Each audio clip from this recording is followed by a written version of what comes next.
Welcome to the PropTech Podcast. It's Kylie Davis here, and I'm delighted to be your host as we explore the brave new world where technology and real estate collide. I passionately believe we need to create and grow a sense of community between the innovators and real estate agents, and sharing our stories is a great way to do that. The aim of each episode is to introduce listeners to a PropTech innovator who is pushing the boundaries of what's possible, and to explore the issues and challenges raised by the tech and how they can create amazing property experiences.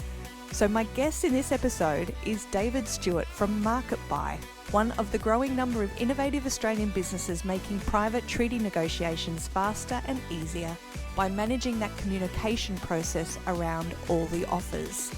Now, MarketBuy allows real estate agents to manage the level of transparency they show their sellers and buyers, and it captures and creates a trail of all the offers and puts all the communication in one place. It's not an auction system, but it does seem to offer a lot of the advantages of an auction process in that both sellers and buyers receive fast updates on offers and are really clear on where they stand. So, David Stewart, welcome to the show. Thank you, Kylie. Great to be here. Yeah, great. So give us the elevator pitch for MarketBuy.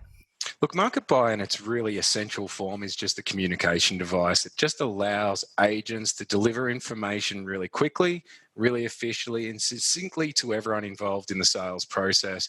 You know, I think in a lot of cases, people are worried that they're not going to be notified of stuff that's happening. And what we wanted to do is just make that whole process simpler and just introduce a level of transparency to the offer process. And in a nutshell, that's what we are. You know, we talk a lot about being a really effective communication platform, and I think that's what we do best. Cool. So what are the trends that have led to MarketBuy coming into being? What are you tapping into? Born from a single sale, actually. You know, I had a really good friend of mine, a guy that I went to primary school with, went to high school with, went on to play football with. So I'd known him for about 35 years. And he walked into my office one day about this time, it was a bit later, late December, and asked me to sell his property, and then dumped on me that he'd bought another property unconditionally, and his broker had told him unless he sold his own property really quickly, he wasn't going to be in a position to purchase. So we dumped it on the market, and we put it on at a really competitive price. And over the Christmas period, we had about 15 people that wanted to buy this house. And out of that, about 10 people came in to put offers in. And because we had an auction, because being the Christmas period, I went through a really laborious process of dragging all the buyers in, spending a lot of time with them, making sure they knew that they had to put in their very best offer, that there wasn't going to be a second opportunity, that they had to go as high as they were prepared to go. And if they didn't, they ran the risk of losing the property. And I was really quite careful with every buyer. Like, this was a good personal friend of mine, so I wanted to make sure that they got the very best price I could generate. We sold it. Took me 2 days to write up those offers. And as I came back to the office, I started to ring through the buyers that weren't successful to explain to them that they'd missed out. And I started to get the old stuff that I'm sure agents out there are so used to. I didn't believe you had so many offers. Can I make another offer? Is it too late?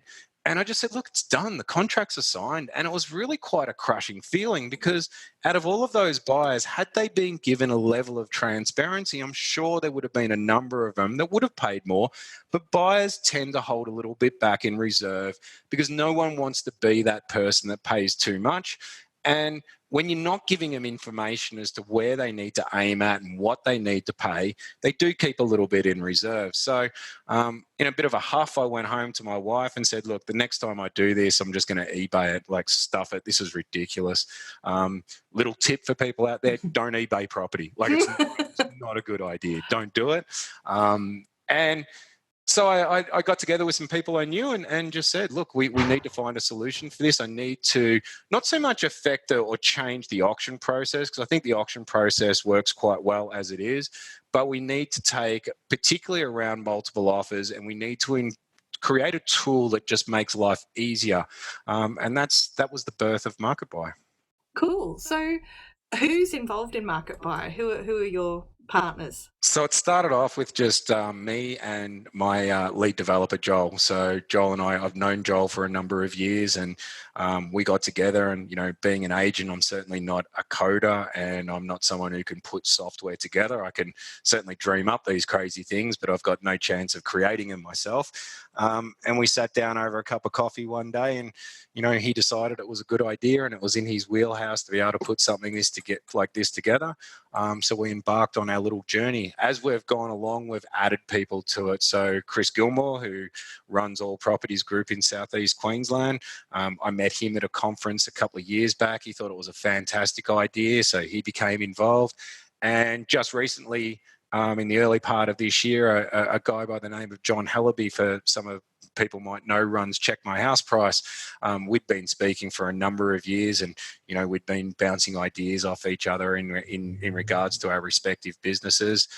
He'd often expressed a desire to get involved, so he's our most recent addition to the Market Buy family, and now takes care of all of our digital strategy and long-term strategic plans for the company. So there's four of us, and I'd be remiss if I didn't mention my wife. My wife runs all the accounts and the back end of it. So that's who's involved. That sounds fantastic. So tell me about, what's the experience like? So if I'm a buyer, what's it like for me to be working with an agent who's using Market Buy? Look, I think, as I said, it just really simplifies that communication process. So it's really quite easy for an agent to create an account for a buyer. They can either send them a link where the buyer fills out their own email address and phone number, and creates an account for them, or the agent can just add them in straight away. We're really clear about what we do. We're not a portal, so there's no marketing on our sites. We're very much an invitation only site. So the security and the confidentiality of all that information is retained to the people who are approved to view the sale. That also gives agents some confidence. But it's a really, one of the really core things that we've been very keen to do since the outset is to ensure that the interface or the user experience from both a buyer's point of view and an agent's point of view is kept as simple as possible. I think one of the things that technology often fails to do is to understand that the people who are building it may have a reasonable understanding around tech, but the people that are using it often don't. So while our software is extraordinarily sophisticated in the back end and in its architecture, the user experience is really quite easy. So, provided they can remember their phone number and their email address, that's pretty much all they need to be able to do to be able to register for a Market Buy sale. Right. And so what happens once a property's listed with Market Buy? What does the buyer then get told? So we're not a method of sale. We're just a method of helping agents to manage the offer process. So, agents can set these up in any number of ways. They can have fixed date sales. They can run it as a standard private treaty or private sale type arrangement. And they don't really tell buyers a lot. Again, we are very much from our point of view, it allows buyers to compete or to negotiate on a property or to have that information forwarded to an agent and an owner once they're interested.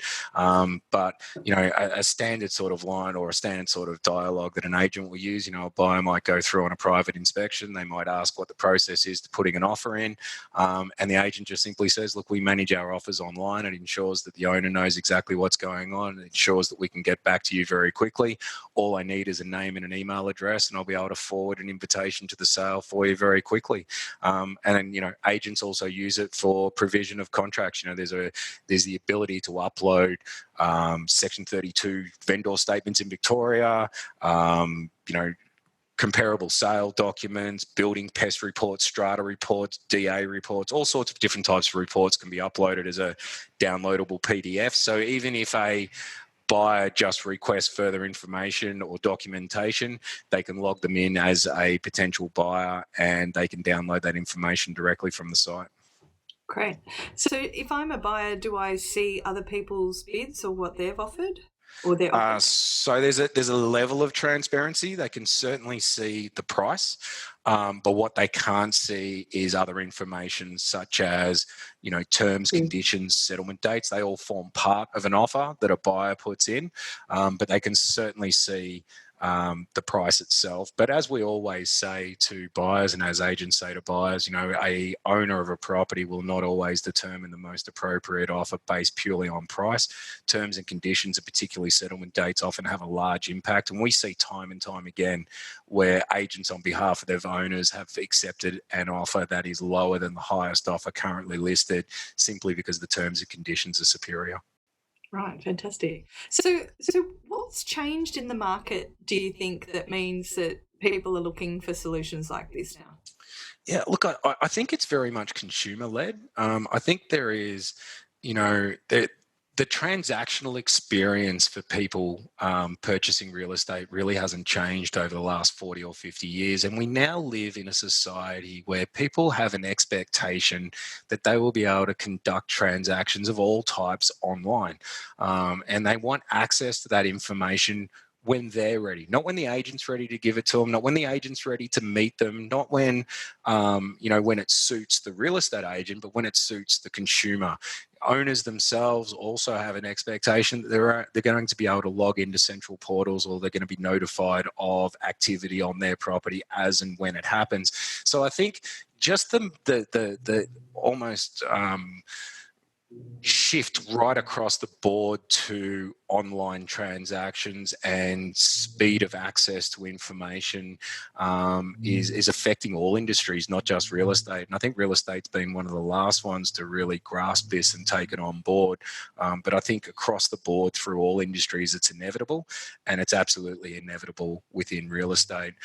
We've just finalised our first sale in the States, in Minnesota. So we've had sales in almost every state in Australia. We've had sales in New Zealand. We've now got sales happening in the States. We've got a couple more running in Minnesota and a couple to be uploaded early next week in Texas. So I think, from a consumer's point of view, that transactional expectation of being able to access information online is consistent in any market, and as we're finding out, in any country. Yeah. So how big is the market in Australia, do you think? Look, to your tech? We currently have 1,020 odd accounts. We look at the available agents, and that accounts for about 2.6%, I think the last figures we looked at, of the total agents in Australia. So we are very much an emerging part of the real estate market. I don't think across the platforms that are out there at the moment that there's any one platform that has a massive take of the real estate market. I think, we've been around now. We started building this in late 2015. We launched it within our office in 2016, and we took on our first agents in June of 2017. So, we're 2.5 years into this. We're about 1,500 sales, or 1,600 sales now, that have been uploaded. And I just think it's just that gradual shift. So, it is very much an emerging part of the real estate landscape. And certainly I think we're a little way off before any of us can claim to be mainstream at this point in time. But it is growing, and it's growing rapidly. Like, to go to over 1,000 users within 2.5 years just shows the speed of uptake and the pace of change that's happening within real estate at the moment. I think real estate is an industry that is in flux. There is a lot of change taking place. There's a lot of people and a lot of companies that have a vision for where they see the real estate industry going, and we're just part of that. So, well, congratulations. That's a great number. Let's just take a short break. And now a word from our sponsors. If your business is growing quickly, you need to scale your team.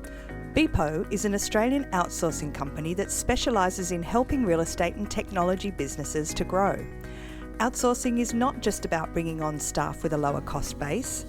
Beepo recruits and manages staff based in the Philippines who will become full-time members of your team. They will help you identify the key skill sets, the employment history and other attributes that you need from your employees, and match your requirements with the right staff. Beepo will also help you to break down your structure, job descriptions, task management, and to understand how having a virtual team fits into your organisation. Done properly, outsourcing can help you understand the internal processes of your business, drive your efficiency, and provide you with a roadmap for growth. So talk to Beepo and scale your business for success. There's a few other players in this space. who are trying to make negotiating more transparent, what do you see what differentiates Market Buy? So we're very different. A lot of them are auction. There's one in Sydney. They were Auction Works Online. I think they've rebranded just recently to Sold Online. I think they are now. And they were actually the first. So, there's Reso and Open Negotiation and us, but Sold Online were around 6 or 7 years before any of us thought of this. And I think they were absolutely the pioneers of this type of sale. And I think they were probably a good 10 years ahead of the market. I think they were absolutely well ahead of their time. A lot of them take very much an auction view of it. We don't. We're very much centered around the private sale process or the private treaty process. We have a very unique platform that allows us to be very specific of the information that we deliver. So, a buyer sees very different information to what an agent sees, and an agent sees very different information to what an owner sees, and a viewer sees very different information again. So, we work on a halo of web pages that all talk to our server over a 30-second period, and allows that server to determine where they are in the sales process, and allows the server to deliver that information back to the participants depending on where they are, and allows us to have massive amount of flexibility, and means that we can set up sales in any number of ways. So I think it's our agility and our flexibility that really sets us apart. Cool. So tell us about some of the success stories that your clients have reported to you from using Market Buy. Oh yeah, look. So we run 200 to 300 sales in any given time. So we have a lot of success stories. I mean, there was one that was highly publicised a few months back where a buyer went through an Ipswich real estate property. The agent opened up the property just after the open for inspection. The buyer went straight from the open for inspection to the local supermarket to do a weekly grocery shopping. She had a notification as she was shopping that the sale had opened. She made an offer. The agent very quickly made a counter offer. The buyer agreed to that offer, and she'd walked into a supermarket and bought a property before she'd made it to the check. So it's that stuff that we do. We had another situation, and this one was in Victoria, where a buyer had gone through a couple had gone through an open for inspection, and as is often the case, one buyer really liked it. She really liked it. He was a little bit not too sure. He was not as convinced that this was the right property for them. And as the story goes, and this was related back to the agent later, they went home and proceeded to argue for the next few hours about this property. She obviously won, because at about 2:00 in the morning, not being able to sleep because they continued their argument well into the early hours of the morning, he walked up, got up, walked to the kitchen, grabbed his phone, opened up the offer page, made an offer, took it in, showed her he'd made an offer, and said, "Now, shut up and go to sleep." Happy wife, happy life. Yeah, exactly. So it's that kind of flexibility, and it's that kind of convenience that allows us, and we talk to agents a lot about this, where we say, in traditional sales processes, a buyer makes a decision to buy a property, and then they have to jump through 1,000 hoops to actually make that offer. They have to contact the agent. We all know agents don't answer phones these days, so they leave a message, the agent rings back, they leave a message. Like, there's a real time delay between when they've made that decision as to when they actually get together and formalize that offer. Through an online process like ours, when that buying signals or that buying urge strikes, they're able to act on it straight away. Not only are they able to act on it straight away, but it allows the agent and the owner to communicate quicker and to respond quicker. It also creates greater credibility. So from a buyer's point of view, rather than relying on the advice of the agent that there's other offers, if there are other offers, the buyers can see that happen in real time. So, it does create that, or promotes that competition, and makes it easier for a buyer to do what they want to do and submit their offer. And they know that offer is being submitted directly to the agent and the owner. One of the big questions buyers will always ask an agent is, when are you going to present my offer, or when is the owner going to know about my offer? And the real concern from a buyer's point of view is that maybe that agent will just hold on to it. Maybe it'll take them 2 or 3 days to get to the owner and actually tell them about their offer.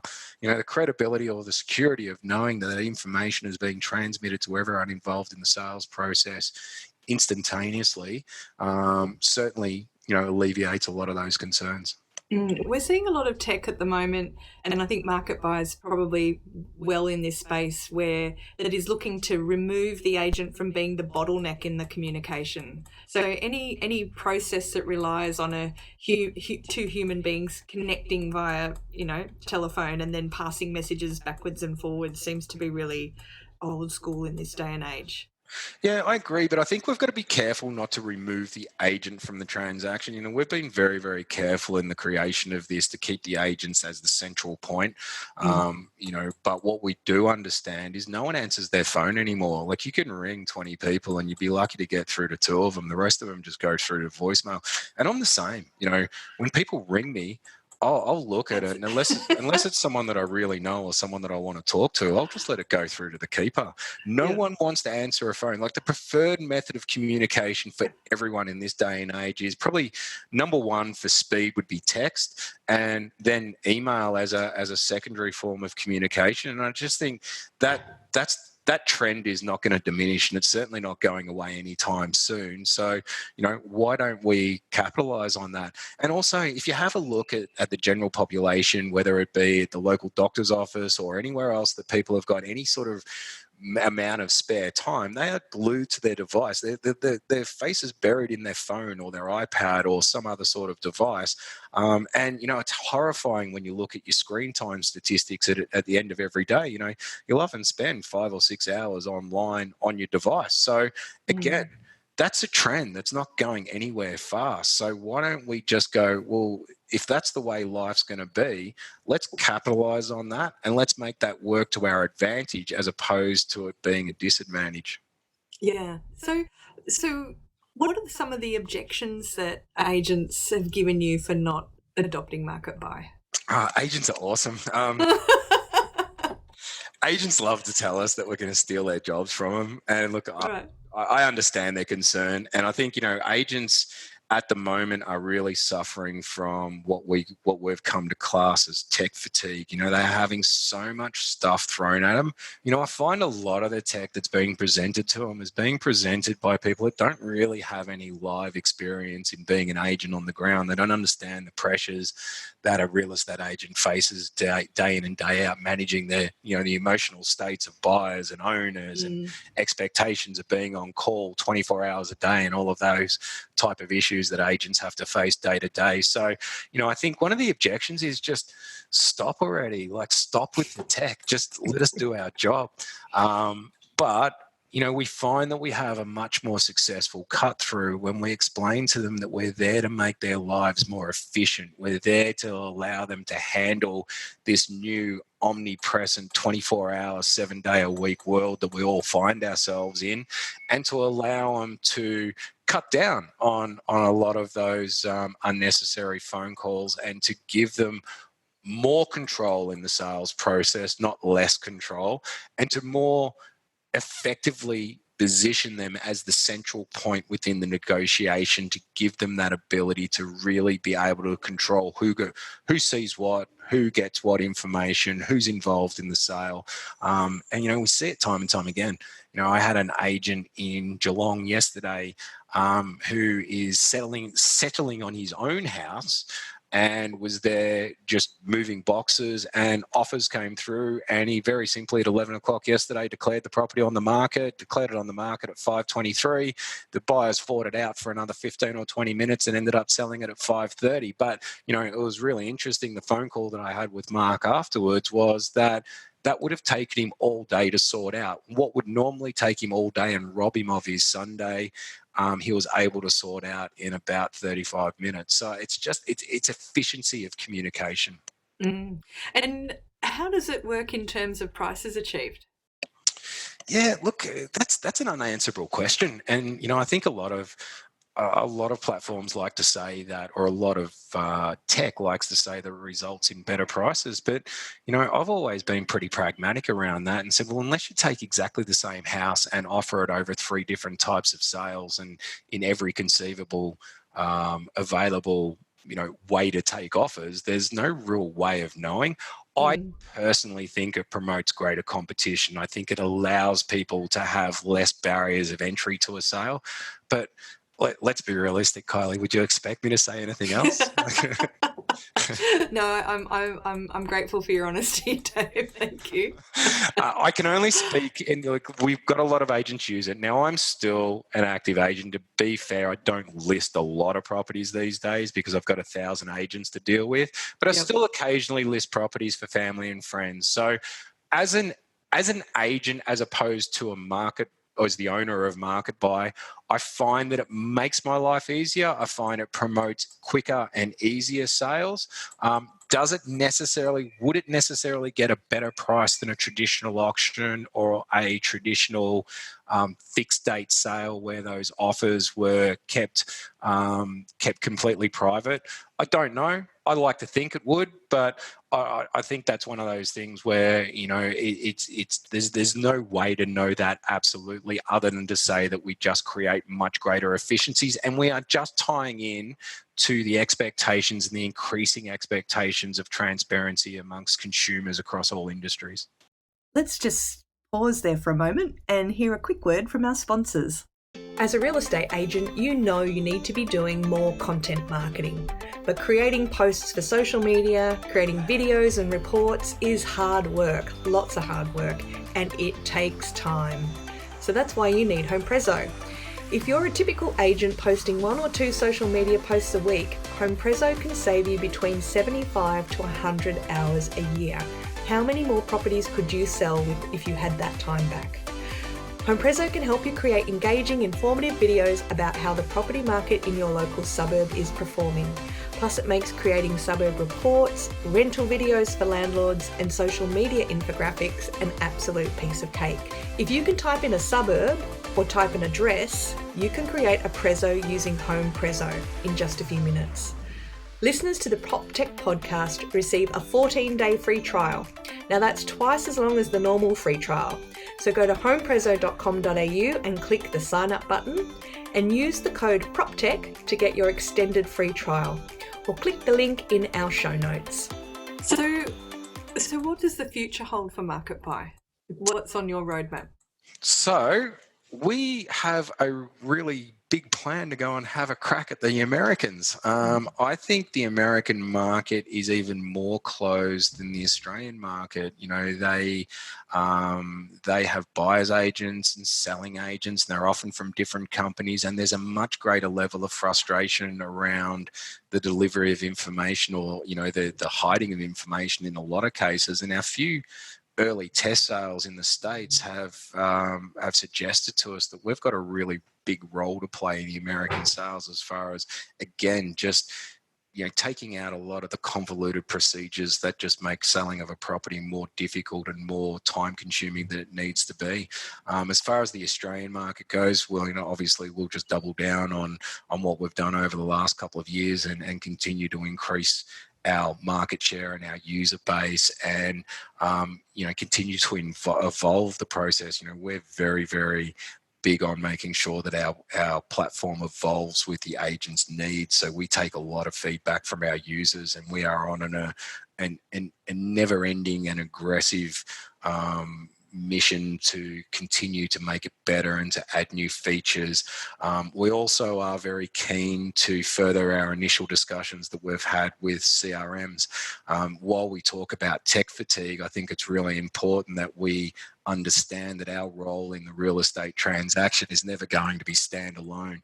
I think from an agent's perspective, they have to look at all of the tech that's being presented to them, and what they really need and what they really want is an end-to-end process. And from their perspective, it needs to be easy to use and it needs to be seamless. So we are working with a number of different suppliers, from CRMs all the way through to the other end with online conveyancing and PEXA related type companies, that will allow us to create a single stop shop or a single access point for the agents, and we'll just form part of that overall environment, as opposed to being a standalone piece of tech that we are today. Yeah, I guess no one lies in bed at night wishing they could log into another platform, do they? No. Certainly not in real estate. I think that's what most agents mean when they say they've got tech fatigue. They're just exhausted by trying to remember their passwords. Well, they do, and at the moment they've got to log into they've got to log into an inspection app, they've got to log into a CRM, they've got to log into, social media, they've got to log into all these different platforms, and there's no shortage of new ones popping up day to day, and we recognise that's a real challenge. It's a challenge for every tech company out there. And one of the solutions to that is to create a really collaborative environment where we're able to dovetail into existing platforms. We don't want to be the all encompassing, because I just think that's too hard, and you can't be everything to everyone. But if we can dovetail in and work collaboratively with other platforms, starting with obviously CRMs, and of course the other end of it, document delivery and document conveyancing and that type of stuff, that we'll find a really strong market position that allows us to make agents' life easier. And I didn't create this to sell to the real estate industry. I created this born out of my own personal frustration with the way the offer process was being managed and the frustrations that our consumers had. It was only after I ran a few sales out of my office, and being a real estate agent, never shy of self-promotion, I blasted that stuff through social media and all through real estate groups, that we started getting phone calls from agents asking if they could use it. So we very quickly retooled and created the ability for agents to brand it up in their own colors and for agents to have their own identity around it, and then we released it. But we are in the real estate industry, and we are sold to real estate agents by accident, not by design. But now that we're in this position, our overriding ethos is to make agents' life easier and to give them the tools that they need to better manage what is just a unrelenting digital world. So how do you see the role of the real estate agent changing in the next sort of 3 to 5 years? I think the real estate industry is going to get smaller across the board, whether it's Australia or whether it's other countries. I think there's going to be less agents that do more. I think there's going to be a move away from, the traditional high street office or the traditional strip office, and we're going to see more and more stuff concentrated online. And I think we'll start to see more co-working type spaces as well. But it's going to be the agents that are able to really leverage, because as a small independent office these days, you can reach as many people as a big franchise can. You just need to know your way around social media and have people in your court that can help you promote yourself through those means. Whereas, back when I started in real estate in the late 90s, you needed access to a really large cumbersome infrastructure like a big office in order to have any sort of presence, and that's changing.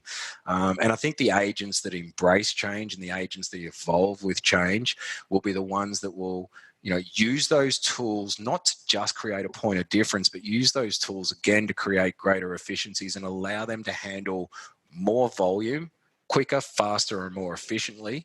And the ones that refuse to move and refuse to change, well, I think they'll end up finding themselves really struggling in the market. And I don't think that's going to happen quick.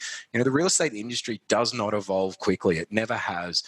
In my 21 or 22 years in real estate these days, we've seen an evolution. Even realestate.com.au took 10 years to really stamp itself as the player it is today. I remember its early days as Property Seeker, and its evolution from there to now hasn't been a short journey. So, for those that say in 12 months' time or 2 years' time, real estate is going to be radically different, I think it'll be a much more gradual evolution, but an evolution nonetheless.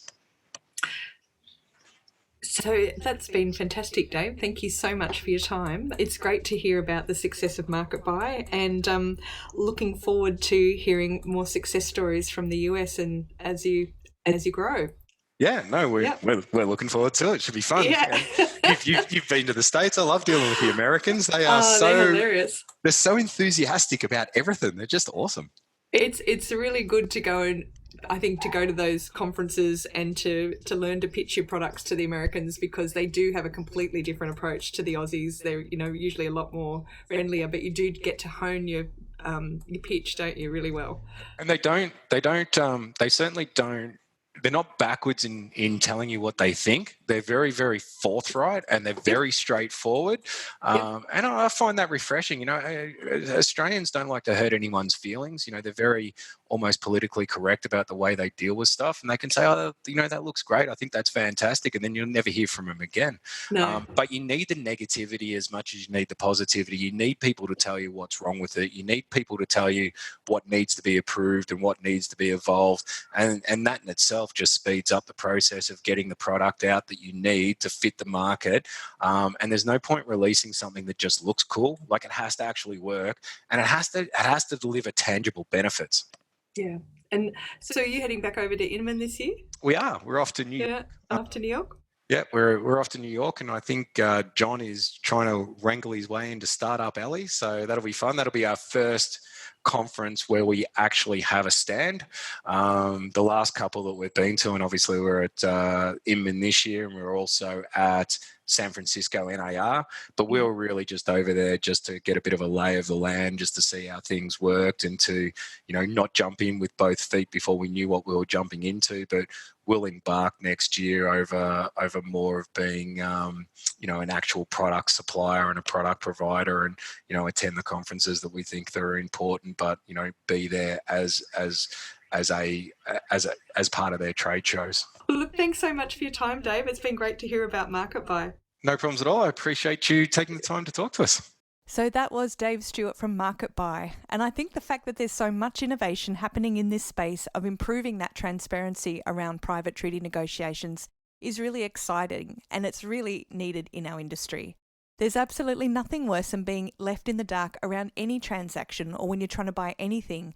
And when you add the hundreds of thousands of dollars and sometimes even millions in the size of a property purchase, not to mention that extraordinary emotional importance, it's a recipe for real stress. And agents who don't manage it properly are opening themselves to be the center of that stress. So the traditional methods that we use as real estate agents to manage that process, which has always traditionally been phone calls and now more recently emails and texts, well, that's just no longer fit for purpose. Agents who refuse to embrace these new tools are really guilty of choosing a typewriter instead of a computer. And why would you do that?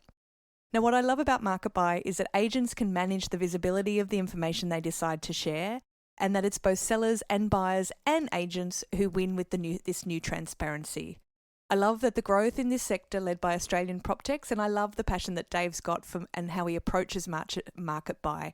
And I wish the guys at MarketBuy all the best for their expansion into the US this year. So now, if you have enjoyed this episode of the PropTech podcast, we would love you to tell your friends or drop me a line via email, LinkedIn, or on our Facebook page. You can follow this podcast on Spotify, on Google Podcasts, and now we're on Apple iTunes. So I'd like to thank my audio support, Charlie Hollins, and the fabulous Jill Escudero, and our sponsors, Beepo, making outsourcing easy, and the fabulous Home Prezzo, turning your data into amazing marketing content. So thanks everyone, and until next week, keep on PropTeching.